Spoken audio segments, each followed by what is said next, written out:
말씀의 은혜가 되시기를 바랍니다. 제가 한두 주 전에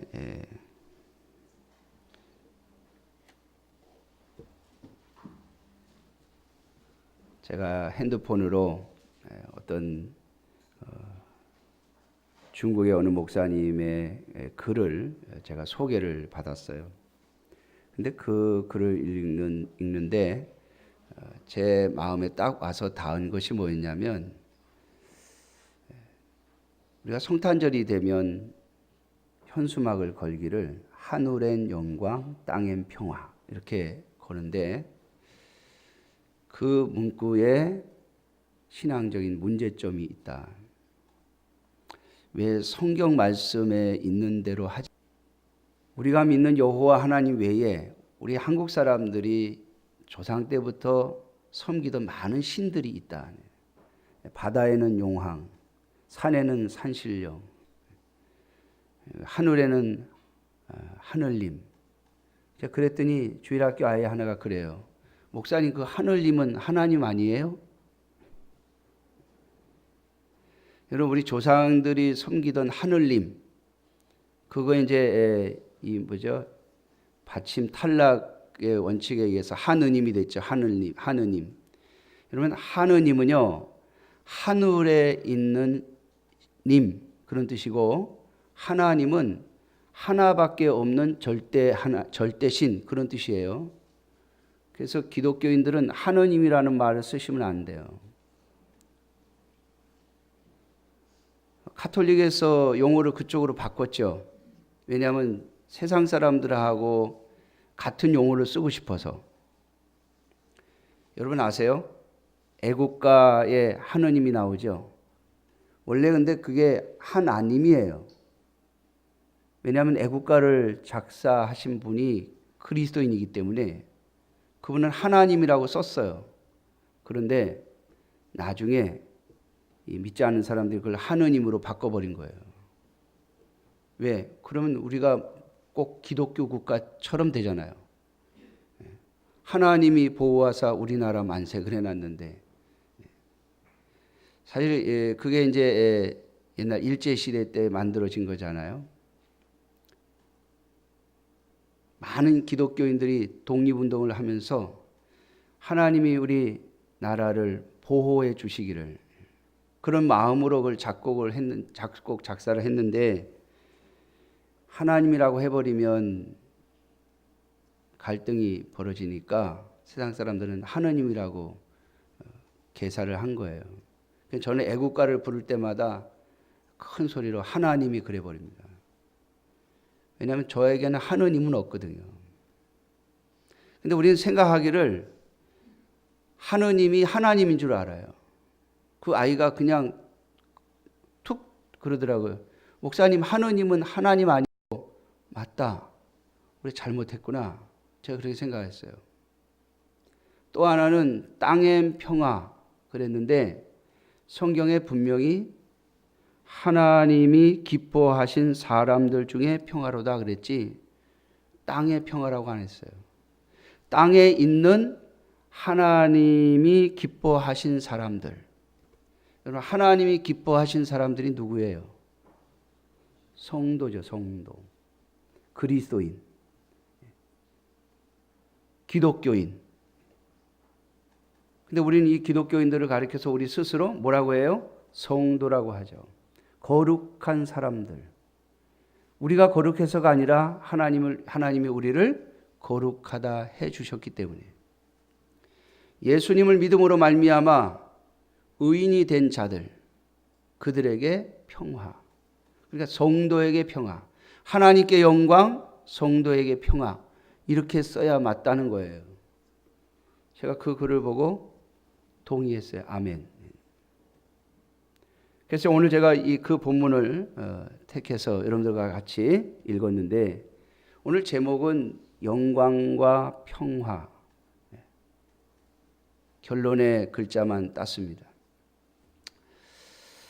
자, 오늘 말씀을 통해서 저와 여러분들이 하나님의 영광이 뭔가, 그리고 우리에게 주신 평화가 뭔가, 천사들을 통해서 하나님께 영광이라고 한 그 영광은 뭐고, 하나님이 기뻐하신 사람들 중에 평화로다라고 한 그 평화는 뭔가 한번 생각해 보려고 합니다.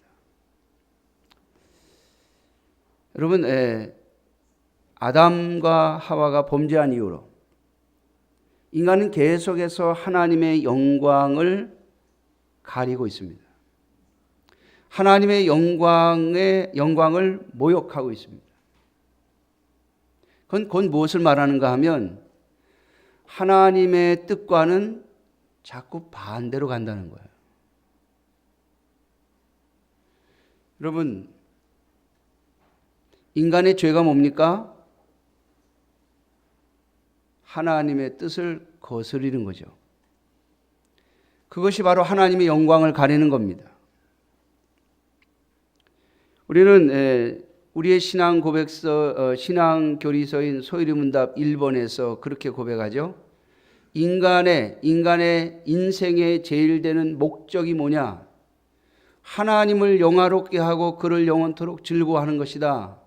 그렇게 가르치고 그렇게 배웠습니다. 하나님을 영화롭게 한다는 것이 뭡니까? 하나님의 뜻을 따라가는 겁니다. 그게 하나님을 영화롭게 하는 거예요. 그래서 예수님께서 가르쳐 주신 기도의 내용에도 하나님의 뜻이 하늘에서 이룬 것 같이 땅에서도 이루어지기를 기도하라고 가르치신 겁니다. 하나님의 뜻이 이루어지는 것, 그것이 바로 하나님을 영화롭게 하는 것이고 하나님께 영광이 되는 것이라는 거예요. 자, 오늘 본문에 나오는 예수님의 탄생 이야기를 보면 원래 예수님을 잉태한 마리아와 요셉은 베들레헴에 살고 있던 사람들이 아니었습니다. 그들은 훨씬 북쪽, 베들레헴이 한 전주쯤 된다면, 우리나라 지도에서요, 전주쯤 된다면 나사렛은 저 춘천쯤 됩니다. 춘천. 춘천처럼 큰 도시라는 뜻은 아니고요. 거리가 그렇단 말이에요. 굉장히 멀리 떨어져 있는 곳에 살았던, 나사렛이라고 하는 동네에 살았던 마리아와 요셉이 왜 베들레헴에 가서 예수님을 탄생시키느냐는 거예요. 거기서 왜 아기를 낳느냐는 거예요. 오늘 그것을 누가복음 2장 1절에서 6절에 설명하고 있습니다.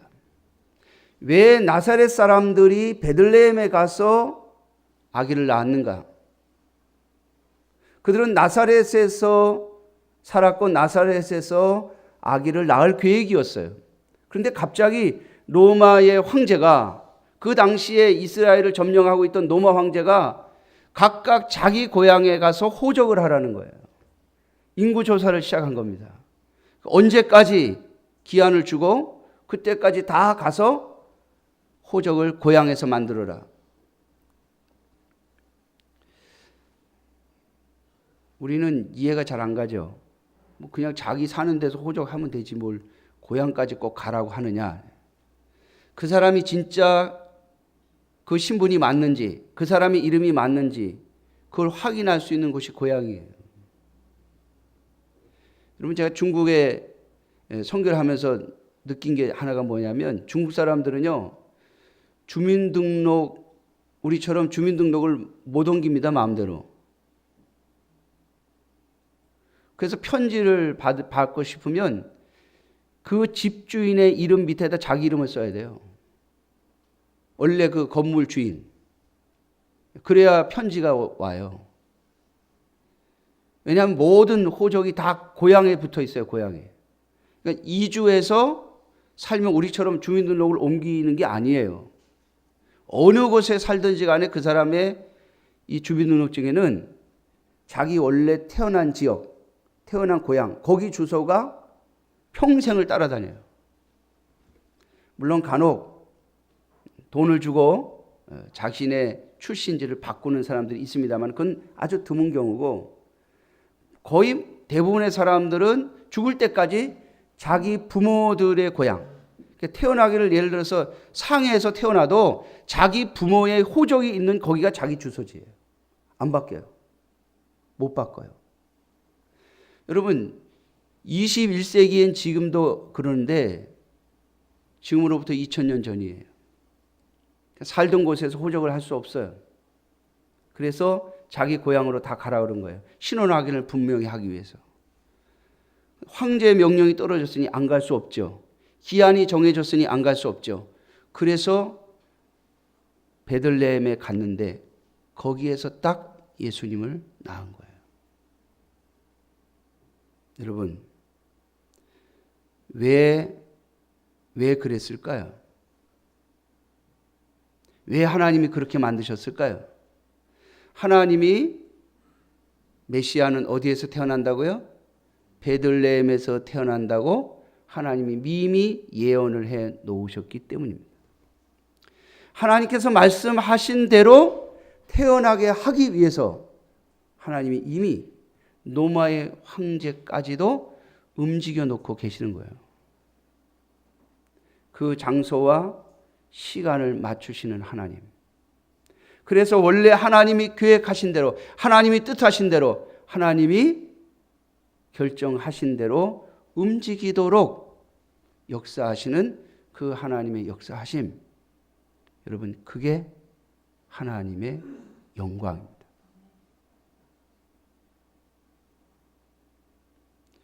사랑하는 성도 여러분, 그러므로 하나님께 영광을 돌리라고 하는 하나님의 말씀은 우리가 어떤 생각을 가졌던 또 어떤 상황과 형편에 있던 하나님의 뜻이 깨달아졌으면, 하나님의 뜻이 전달됐으면 그 하나님의 뜻을 따라 움직이라는 거예요. 그게 하나님께 영광을 돌리는 겁니다. 오늘 예수님께서 베들레헴에 태어나신 것, 그리고 하나님께서 정하신 때, 정하신 그 시기에, 정하신 장소에서 예수님이 탄생하신다는 것은 하나님께서 인간을 위하여 세우신 구원의 역사가 하나님의 뜻대로 이루어져 간다는 것을 의미하는 겁니다.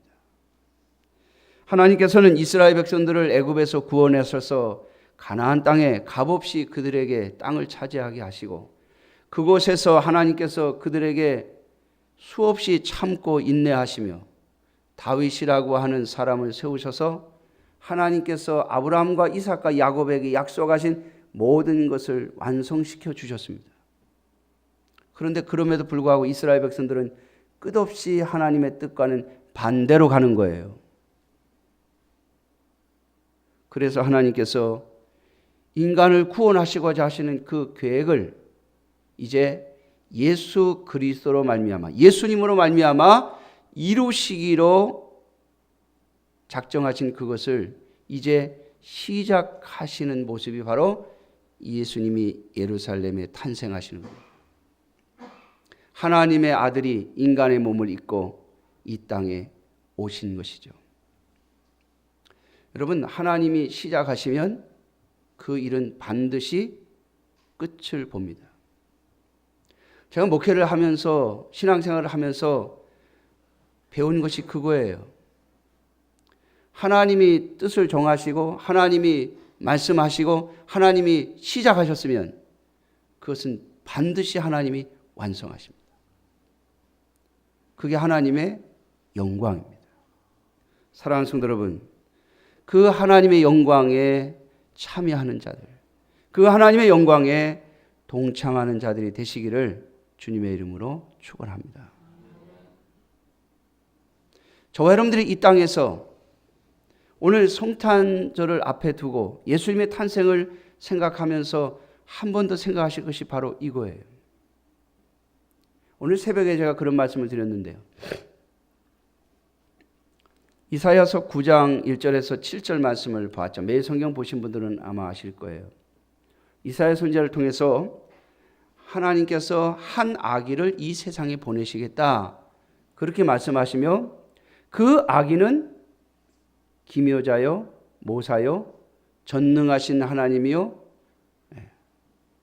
평강의 왕이라, 그렇게 표현을 하고 있어요. 근데 그 한 아기가 태어날 것을 이사야 선지자가 예언을 한 시기가 언젠가 하면요, BC 734년이에요. 그런데 예수님의 탄생은 BC 4년이에요. 730년 전에 미리 예언을 하셨어요. 730년 전에. 하나님이 730년 전에 말씀하신 것을 이제 예수님의 탄생을 통하여 성취하시고, 그리고 그 예수를 통하여 인간을 구원하시려고 하는 하나님의 구원의 사역이 시작된 거예요. 여러분, 이게 하나님께 영광입니다. 오늘 천사들을 통해서 하나님이 찬송하게 하신 이 찬송, 지극히 높은 곳에서는 하나님께 영광이라고 하는 이 찬송은 하나님께서 세우신 그 뜻을 따라 하나님이 계획하신 대로, 하나님이 목적하신 대로 그것을 이루시기 시작하셨다. 구약에 이미 예언된 예수 그리스도 메시아가 이 땅에 드디어 오셨다. 그러므로 하나님께 영광이라고 찬송을 부른 겁니다. 사랑하는 성도 여러분, 이 다음에 예수 그리스도께서 이 땅에 다시 오실 때 천사들을 데리고 오실 거예요. 그들을 통해서 우리를 구원하시겠지만 그 천사들 또한 하나님께 찬송을 부를 겁니다. 뭐라고요? 하나님께 영광. 왜죠? 하나님의 택함 받은 백성들을, 예수 그리스도를 믿어 하나님의 자녀가 된 자들을 이제 구원하는 그 구원의 완성을 이루실 것이기 때문입니다. 여러분, 하나님의 구원의 역사는 하나님의 뜻하시고 계획하시고 이루시고 그리고 완성하시는 하나님의 역사에 대한 찬송입니다. 오늘 저와 여러분들이 이 하나님께 돌리는 영광의 찬송에 참여하는 자들이 되시기를 다시 한번 주님의 이름으로 축원합니다. 두 번째로 보면 땅에서는 하나님이 기뻐하신 사람들 중에 평화로다라고 말씀하셨습니다. 사랑하는 성도 여러분, 예수님이 이 땅에 오신 것이 하나님의 약속의 성취이며 또 하나님께서 시작하신 그 일을 완성하실 것을 우리가 믿음으로 알기에 하나님께 영광을 돌린다면 우리에게 주신 이 평화를 과연 우리가 가지고 있는가를 한 번 더 점검해 봐야 되겠죠. 여러분, 하나님이 분명히 말씀하셨습니다. 천사들을 통하여 땅에서는 하나님이 기뻐하신 사람들 중에 평화라고요. 하나님께서 우리에게 약속하시고 우리에게 주시는 이 평화가 뭘까요?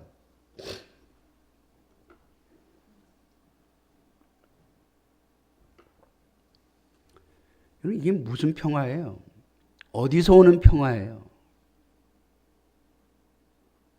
우리는 보통 평화라고 하는 것을 내 사업이 성공하고 내가 출세하고 또 내가 안정된 삶을 찾으면 남부럽지 않은 그런 모습으로 살게 되면 그때 오는 평화라고 자꾸 착각을 해요.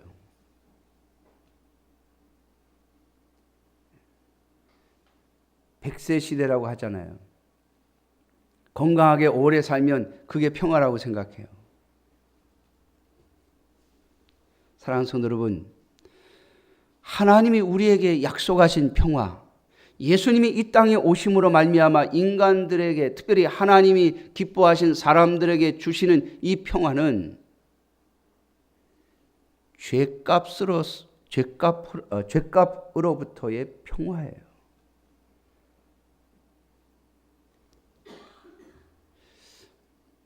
제가 목회를 하면서 믿음을 가지신 분들, 또 신앙을 가지고 있는 분들, 또 신앙 하나님 앞에 나와서 은혜를 받는 분들의 공통점이 하나 있는데 그게 뭐냐면 하나님에 대한 두려움이에요. 여러분, 하나님에 대한 두려움, 그것 때문에 예수님을 믿고 그것 때문에 신앙생활을 하게 되고 그것 때문에 하나님 앞에 나오게 돼요. 여러분 한번 생각해 보세요. 자녀가 아버지나 어머니한테 두려움을 가질 때가 언젠가. 물론 저처럼 그냥 조그만 일에도 막 화를 내고 야단을 치고 막 그러면 자녀들이 그냥 괜히 무서워요. 괜히 그냥 아버지하고 있는 게 괜히 불편하고, 아버지 옆에만 가면 괜히 야단 맞을 것 같고 큰 소리 날 것 같고, 그래서 오는 그런 두려움 말고요. 그 인간의 죄 때문에 오는 현상이고요. 그냥 정상적인 삶 속에서 분명히 아버지나 어머니는 굉장히 친근한 대상이잖아요. 세상에 가장 믿고 의지할 수 있는 게 어머니 아버지잖아요. 그런데 어머니 아버지가 두려울 때가 있어요. 언제? 내가 부모에게 뭔가 잘못했을 때. 이거 드러나면 야단 맞겠다. 이거 드러나면 매 맞겠다라고 하는 생각이 딱 들었을 때 그때는 겁이 나요. 근데 그게 없으면 겁날 게 뭐 있어요? 내가 잘못한 게 없는데. 여러분 그렇잖아요? 제가 중국에 다닐 때 강의를 할 때 외에는 별로 두렵질 않아요. 강의할 때 이제 막 경찰이 들이닥치면 이제 그때는 조사도 받아야 되고 이러니까 조금 불편하니까 겁이 나는데, 다 끝나고 이제 나와 있을 때, 뭐 기차 타고 다닐 때 겁날 게 없어요. 내가 뭐 잘못한 게 있어요. 겁이 나지. 잘못한 게 없으면 겁날 게 없잖아요. 우리가 부모님을 대할 때 내가 잘못한 게 없어요. 그러면 겁날 게 아무것도 없어요.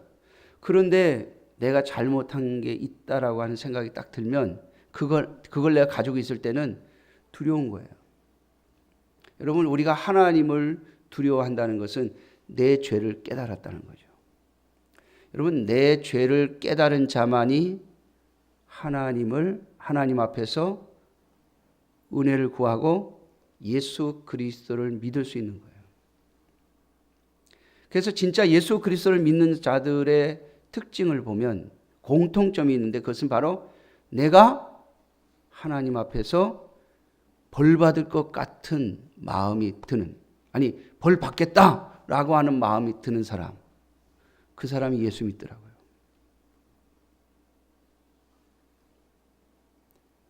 죄에 대한 감각이 없는 사람은요, 예수님을 믿어야 할 이유도 없는 거예요. 물론 다른 이유로 예수님에게 올 수도 있죠. 그러나 정말 예수님을 믿는 사람은 바로 죄로 인하여 하나님에 대한 두려움이 있는 거예요. 그런데 그 두려움을 없애주는 역사가 바로 예수 그리스도예요. 예수님께서 이 땅에 오신 목적, 분명히 복음서에서 말씀하고 있습니다. 내가 이 세상에 온 것은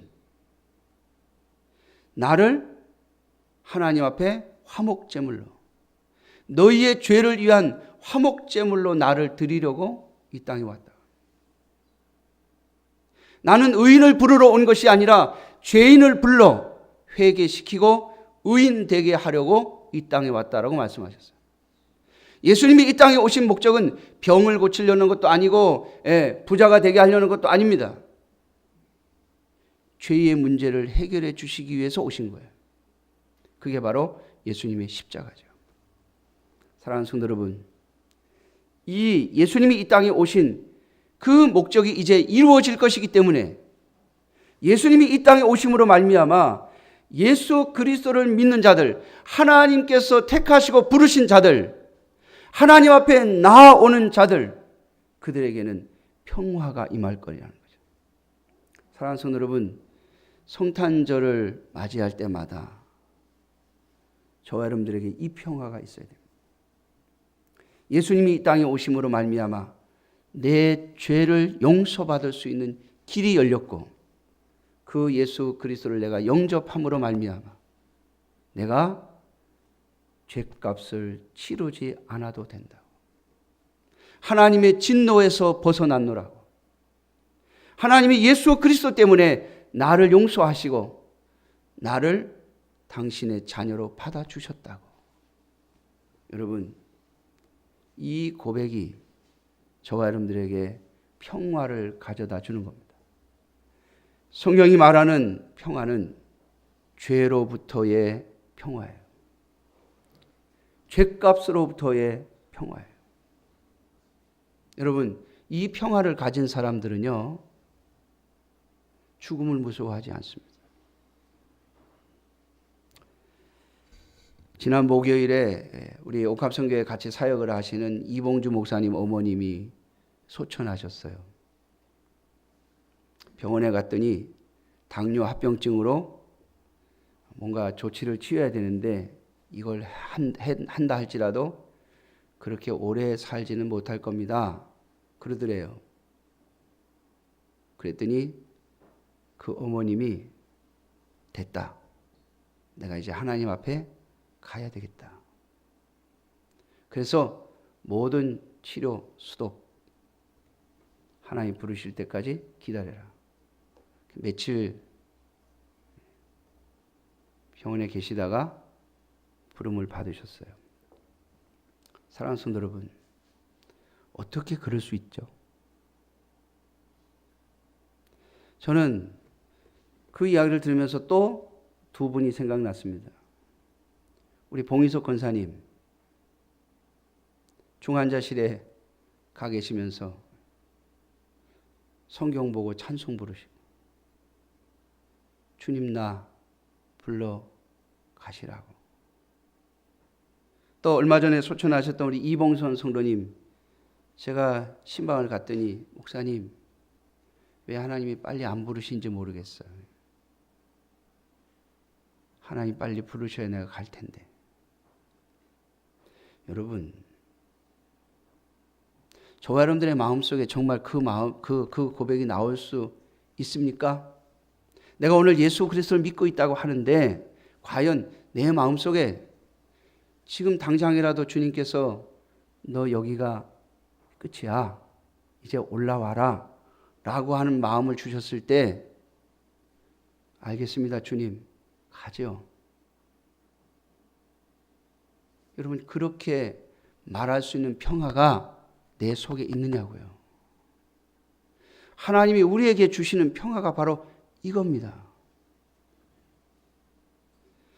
하나님이 기뻐하신 자들, 예수 그리스도가 이 땅에 오심으로 말미암아 주신 이 평화를 받은 자들이 세상에 대한 욕심을 내려놓고 세상에 대한 미련도 내려놓고 오직 하나님이 부르신 그 부르심을 받아 살다 간 이유가 바로 이 평화 때문입니다.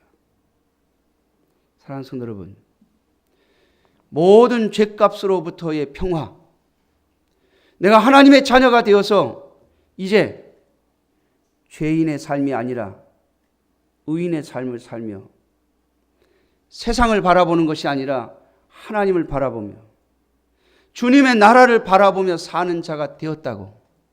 그래서 욕심도 내려놓고 미워하는 마음도 내려놓고 누구든지 다 용서할 수 있는 마음이 생긴 것. 여러분, 그건 주님이 주시는 평화에서만 나올 수 있는 마음입니다. 사랑하는 성도 여러분, 이번 성탄절을 맞이하면서 그 평화가 저와 여러분들의 심령 속에 충만하시기를 주님의 이름으로 축원합니다. 기도하겠습니다. 아버지 하나님,